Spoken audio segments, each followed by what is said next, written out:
Getting out this last of our homemade and homegrown bread, I thought about everything it took to get to this point. I decided to make a video about my experiences growing wheat and to talk about what I've learned. It was important for me to try this out and to find out firsthand what was involved with growing and preparing fresh homegrown grains. More than anything else we can produce on our land, growing our own wheat in particular can have the greatest difference in our diet than producing anything else, in my opinion. The reason is that wheat has changed so much over the past 100 years. It has gone from being primarily harvested by scythe and sickle and threshed and winnowed by hand to all of those steps being performed by the combine harvester. And ever since that wonderful and awesome machine was first put to use, wheat has been increasingly selected and bred to fit into the model of combine harvesting and roller milling. Further adaptations selected wheat for highest bushel per acre yields, and more recently for the ease to grow, a category with far-reaching implications. And so what are the results of all this wheat selection and breeding for mechanization? The loss of flavor and nutrient content, and most puzzling, a growing gluten intolerance in Western civilizations that consume that wheat. But anyway, I'll bypass further commentary on the reasons why I grow heritage wheats. Chances are, if you're watching this video, you've already been exploring this reality for yourself.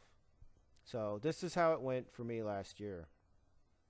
I started planning about this time last year. By the end of August, I knew what variety of winter wheat I wanted to grow, and I secured a source for seed.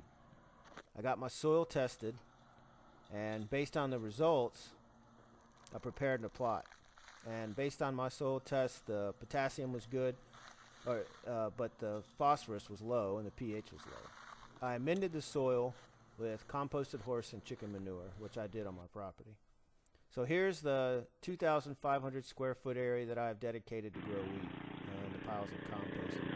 That was late September. By early October, I tilled it all in, and that was a lot of tilling.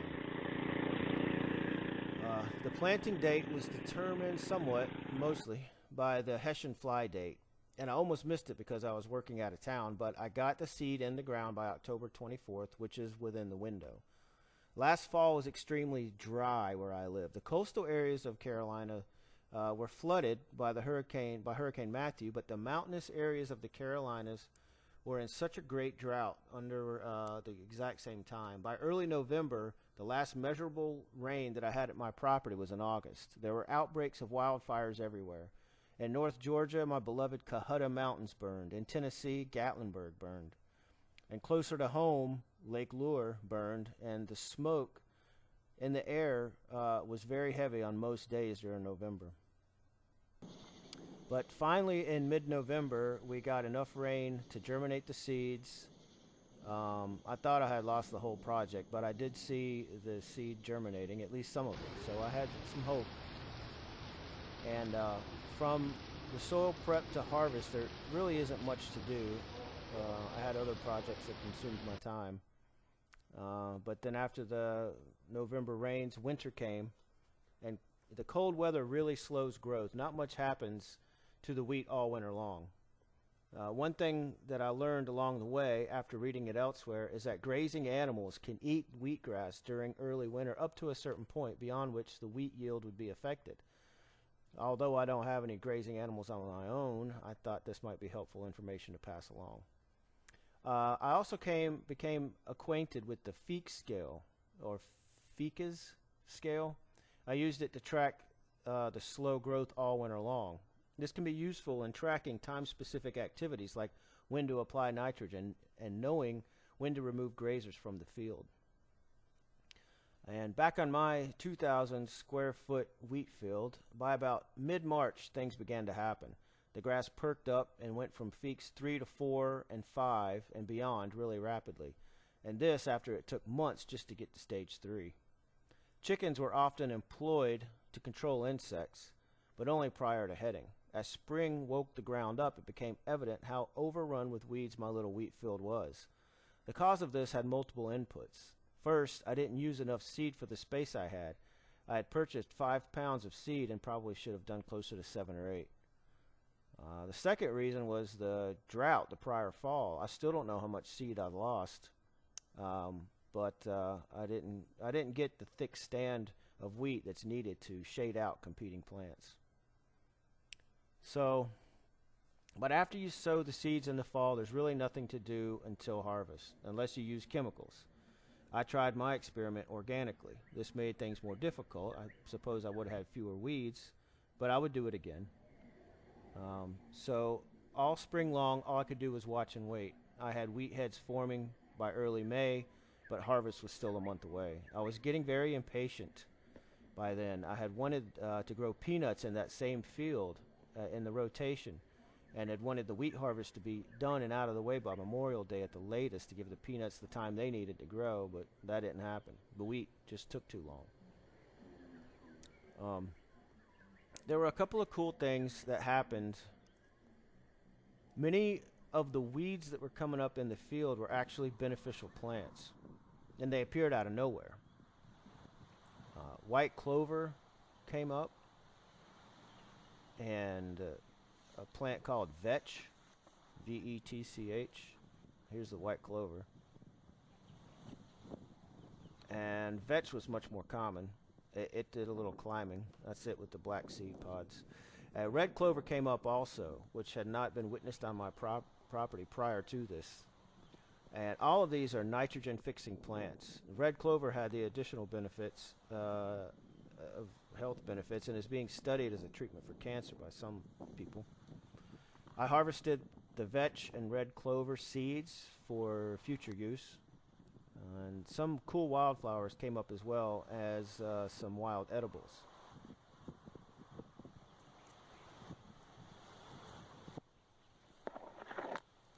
And that's pulling up some of the vetch to use it as seed, which I haven't done yet, but I plan to in the future. Another interesting feature of note was the soil culture. Even after 7 days of no rain, the soil under the 4-foot-tall wheat and weeds was light and crumbly. It was spongy and seemed to retain moisture well. My hands easily dug into it without scraping my stubby nails into it, just the fleshy end of my fingers. It was a sign that it was staying rich and organically high organic content. One of the most under-planned for results of growing wheat is something that I should have easily predicted: vermin. The field mouse population exploded, or at least the apparent population did. Rabbits overpopulated the yard, as did other pets. The rabbits didn't go after the grain itself, but they did great damage on other areas where I planted peanuts and soybeans. What the rabbits found in the wheat field was habitat and bedding area. Here's one just right off the back porch. He seemed to think that he was entitled to a close visit. No big deal. In the end, it works out all right. I usually find a way to ensure that any animal I feed ends up feeding me. This was a braised rabbit. The mice, on the other hand, were a real pest. The oats in the back were decimated. Not pictured, but the oats were decimated. The wheat was noticeably damaged. For this, a yard cat may have been a pretty good idea, or chickens that will at least eat mice. And don't laugh, I've seen it done. I've seen a chicken eat a mouse, just not mine. But also plan the field a little bit further away from the house than I did. Memorial Day came and went, and still the wheat was not ready to harvest. This put all other plans on my property on hold.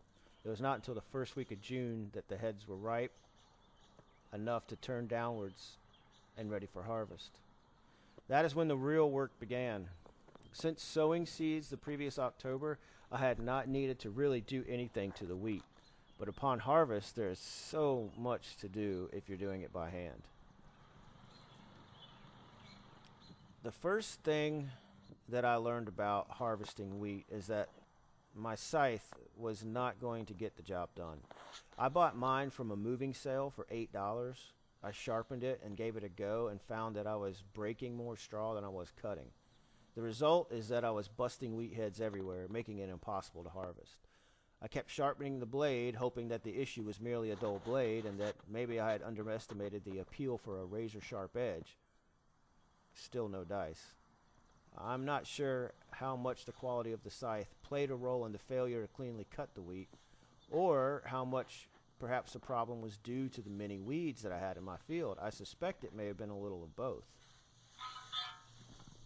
because the weeds being a stronger strength will a lot of times hinder the cutting, the ease of cutting with the scythe. But it could have been just a crappy blade too. I tried the weed eater next, and it did cut the wheat, but on the second pass it would shred the wheat heads of the previous pass, thus losing the harvest. A grain cradle may have been a better idea, but I didn't have time to build one. I had to harvest the wheat before it rotted in the field or was eaten by a growing population of mice. I tried other methods before I finally settled on something that actually worked. Scissors. Yes, I harvested 2,000 square feet of wheat with scissors.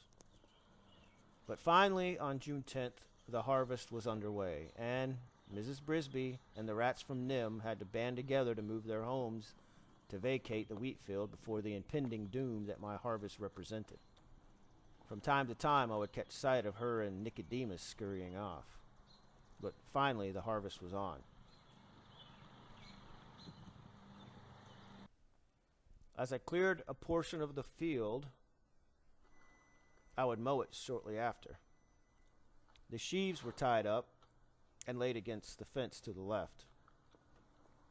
After I mowed it, I let the chickens glean the field to discourage Mrs. Brisby and her family of rodents from returning.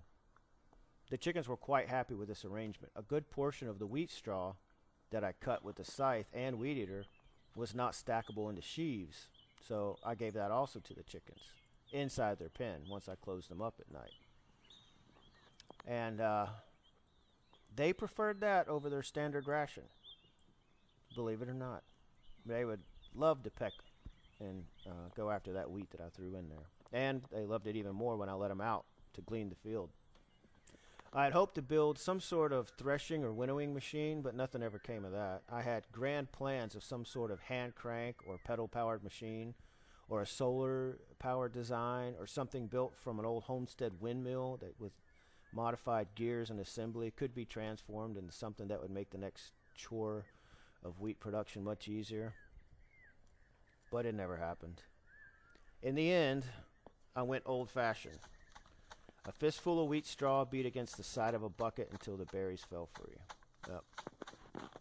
After that, I dumped it from one container to the next in front of a fan to winnow the wheat. Even after several passes in front of the fan, there were still pieces of wheat berries that I wanted out. Pieces in the wheat berries that I wanted out. Vetch seeds, heavy straw pieces, bugs, clods of dirt were even in there. And stuff I didn't want to be in with my wheat.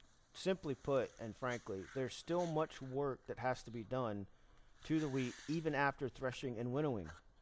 Now, this part was unexpected to me. I thought, thresh it, winnow it, you got wheat. But no. Even after I had done much research on the matter, I still found that there was still cleaning to be done. I had to pick it out, whatever. Something else that I found that was quite unexpected, I should have also predicted. But the whole process of threshing the wheat is very, very dusty. I mean very dusty. I got very dirty doing this. I brought it into the garage because I had the threat of rain every night. But it was dusty, dirty. I breathed it in. I coughed black soot for many days. Yes, I coughed black soot, not, like in the phlegm. So even after this dusty, dirty, black lung process that is hand threshing and winnowing, even after that you still have to clean the grain by picking out pieces and screening it, both large screen and small screen. Once that happens, I deep freeze it for about 24 hours or more.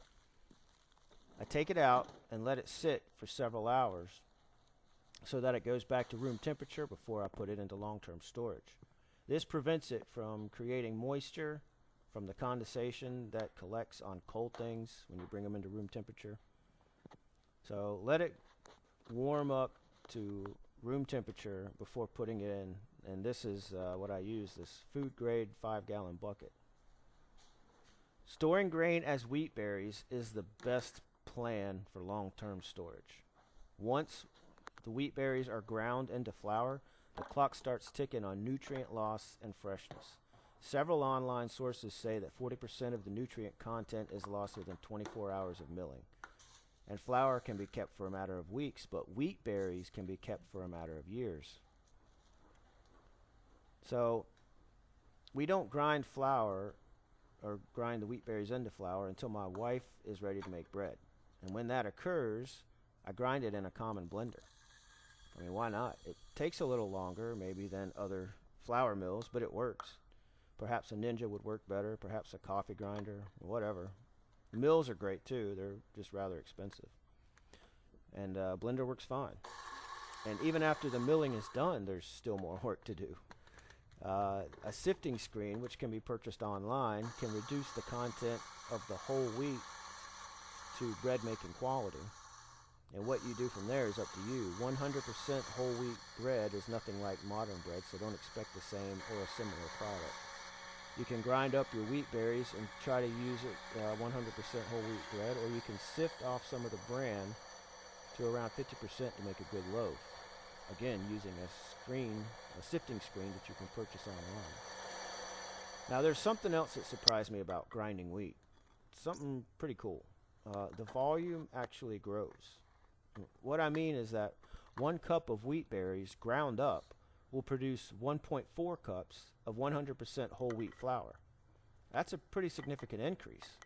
I would have thought that there would be a decrease, thinking that the wheat berries in a given container had air spaces between them, and that grinding them into flour would reduce the volume by taking out the air spaces. But I guess the truth is that the wheat berries contain compacted source of endosperm that, I guess like popcorn, expands when it's released. I don't know, you tell me. I was much surprised by this, but it's further confirmation why I keep wheat long term as wheat berries. It simply takes up 40% less room than flour does. The end product is the bread that my wife makes, and we can truly say that our bread is homegrown and homemade. As far as productivity of this field, it's very difficult to say because so much of the wheat was given to the chickens. Last fall we just had exceptional conditions as far as weather. I can say that I filled up that food grade 5-gallon bucket and then some, and that's plenty enough wheat for me and my family for the next year and beyond. So to recap, growing wheat for your personal use on a small scale takes a lot of work. There's much to prepare for, and some mechanization on a small scale would be very helpful. Would I do it again after the drought, the weeds, the mice, all the work at harvest, the dust, the black lung? Would I do it again? Well, I've already ordered my seed.